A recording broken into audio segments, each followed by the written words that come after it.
भगवान श्री कृष्ण जी के अनन्य भक्तों को अनंत सादर प्रणाम। आज दिनांक 26 जून 2024 है। आओ हम सब मिलकर हिंदी भाषा में श्रीमद् भगवद गीता के अध्याय 2 के मंत्र 39 का अध्ययन करें।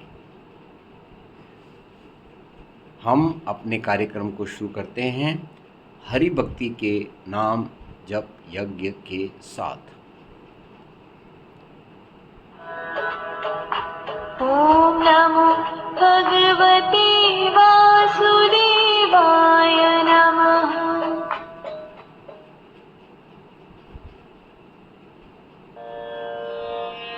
एषा ते अभिहिता सांख्ये बुद्धिर्योगे त्विमां शृणु। बुद्ध्या युक्तो यया पार्थ कर्मबन्धं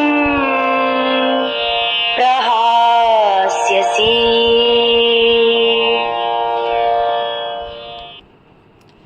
ऐषा ते अभिहिता सांख्ये बुद्धि ही योगे है तु इमाम शृणु। बुद्ध्या युक्तः यया पार्थ कर्म बंधम प्रहास्यसि।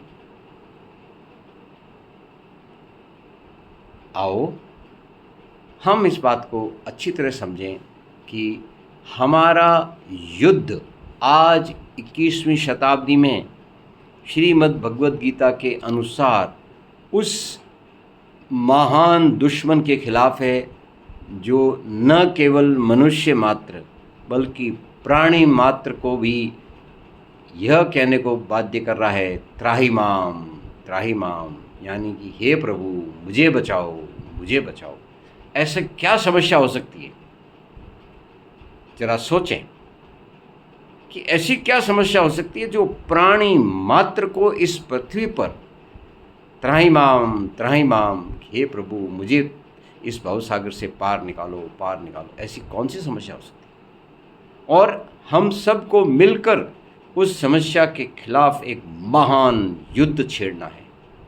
ये 21वीं शताब्दी का महाभारत है। यहाँ भारत समझ से समझ लेना कि वसुधा एव कुटुंब के हिसाब से समस्त पृथ्वी मात्र पर यह समस्या है, और उसी समस्या का ध्यान आकर्षण करने के लिए और इस पर आगे बढ़ने के लिए यह श्रीमद् भगवद गीता अश्लोक अडे आंदोलन प्रारंभ किया गया है, जिससे हम सब एक लक्ष्य के साथ एकत्र हो सकें और आगे बढ़ सकें।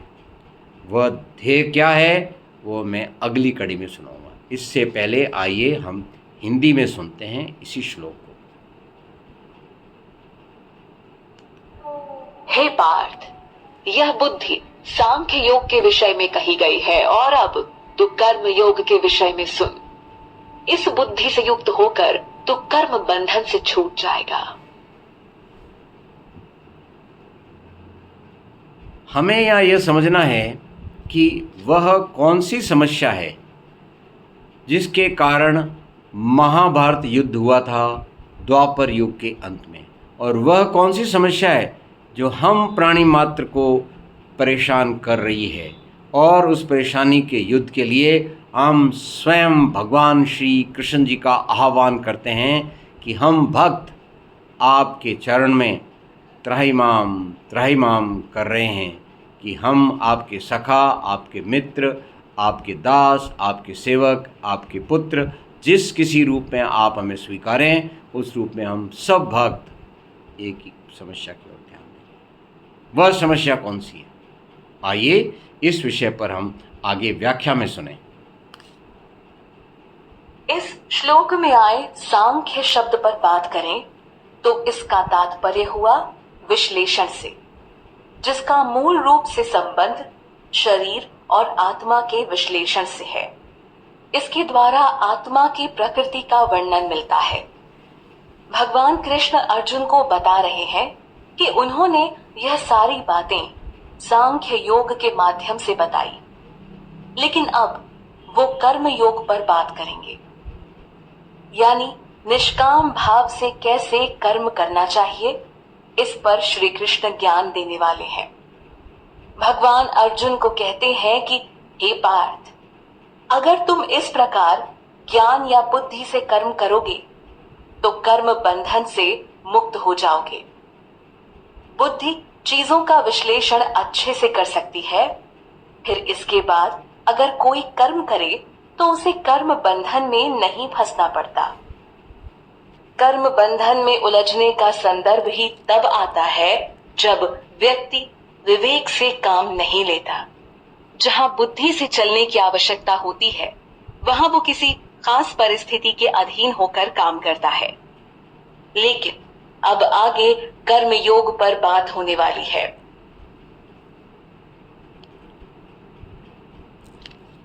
हम भक्तजनों को अच्छी तरह समझना है कि वह एक समस्या जो हमारे शरीर, मन, बुद्धि और आत्मा को प्रभावित कर रही है, न केवल व्यक्तिगत स्तर पर बल्कि समस्त ब्रह्मांड के स्तर पर, प्राणी मात्र के शरीर, उसकी मन, उसकी बुद्धि और उसकी आत्मा को प्रभावित करने वाली वह समस्या है और हमारे स्वास्थ्य के ऊपर प्रतिकूल प्रभाव डालने वाले व्यवहार।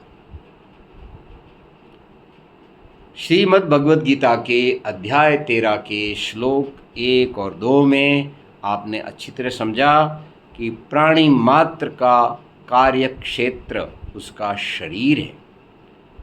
शरीर के अंदर कौन विराजमान है?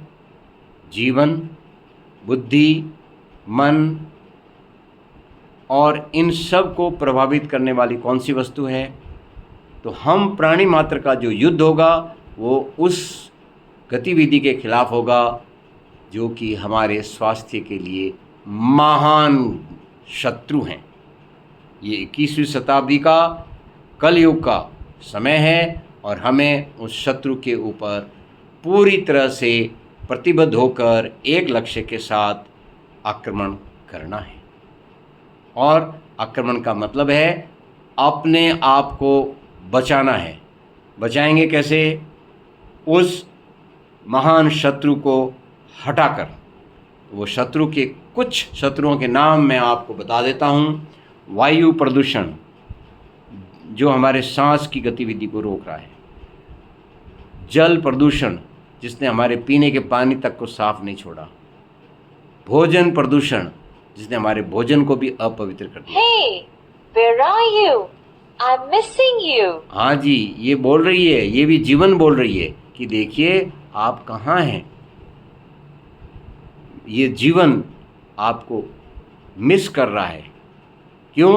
कि हम जन्म और मृत्यु के बीच के समय में आज यदि इस ब्रह्मांड को चलाने वाले हैं तो वो हम मानव भगवान श्री कृष्ण के सबसे निकटतम संबंधी हैं और उनके मार्गदर्शन में यदि हम आगे बढ़ें तो इस ब्रह्मांड को एक स्वस्थ वातावरण दे पाएंगे।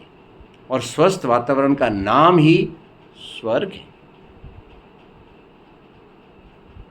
आइए मैं अपनी बात को आगे संगीत की भाषा में आपके लिए तक ले चलता हूँ। है सांख्य का यह ज्ञान, अब सुन योग का शुभ ज्ञान भी। ओ युक्त जिससे कर्म बंधन पार्थ छूटेंगे सभी।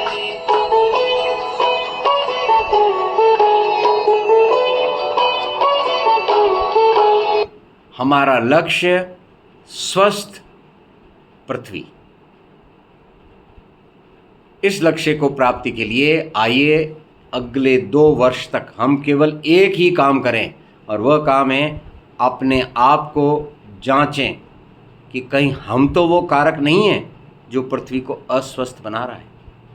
हमारे बोलने में, हमारे मन में, हमारे वचन में और हमारे कर्म में कोई ऐसी चीज़ तो नहीं है। इसलिए भगवान श्री कृष्ण जी ने श्रीमद् भगवद गीता के आज इस अध्याय 2 के श्लोक 39 के अंदर आपके बुद्धि और मन के विश्लेषण को ध्यान आकर्षित करते हुए कर्म योग की तरफ आपको अब आगे बढ़ा रहे हैं। यानी कि मन और बुद्धि में हमने एक ही लक्ष्य तय कर दिया है, स्वस्थ पृथ्वी। अब हम अपने कर्म योग की तरफ आगे बढ़ेंगे, जिसमें हम अपने कर्मों के प्रति अत्यंत सजग रहेंगे कि हम कोई ऐसा कर्म तो नहीं कर रहे जिसके कारण पृथ्वी अस्वस्थ हो रही है। कुछ उदाहरण आप ले चुके हैं। अपने वचन को चेक करिए, अपने कर्म को चेक करिए, अपने मन को चेक करिए। क्या इनके द्वारा हम जल प्रदूषण, वायु प्रदूषण, भूमि प्रदूषण, भोजन प्रदूषण, सोच का प्रदूषण, संस्कृति का प्रदूषण, संस्कार का प्रदूषण, कोई प्रदूषण तो नहीं कर रही? आर्टिफिशियल इंटेलिजेंस आपकी सेवा में है। आप उससे प्रश्न पूछो, वो आपको ऐसे अनंत उदाहरण दे देगी जो ये कहेंगे कि ये कारक पृथ्वी को अस्वस्थ कर रहे हैं। उन कारकों में से उन कारकों में अपने आप को ढालिए और देखिए कहीं ये आपके कारण तो नहीं हो रहे। यदि हम एक एक कण, एक एक क्षण, Where are you? I'm missing you. ये भी वही बात कह रही है। आप आज और अभी से इसको लग जाओ, ये मिस कर रही है आपको। आज और अभी से लग जाइए कि एक एक क्षण कीमती है, एक एक कण कीमती है कि किस प्रकार हम पृथ्वी को स्वस्थ बनाएं। इसके साथ ही संगीत में प्रस्तुति करते हैं।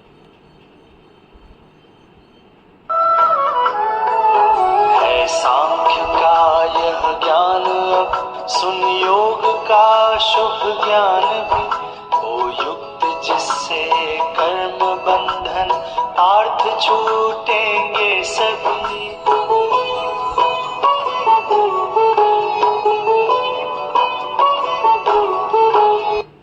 और शुभकामनाओं के साथ आज के इस ज्ञान अमृत मंथन को आनंद पूर्वक ग्रहण करने के लिए धन्यवाद। और अभी ओम के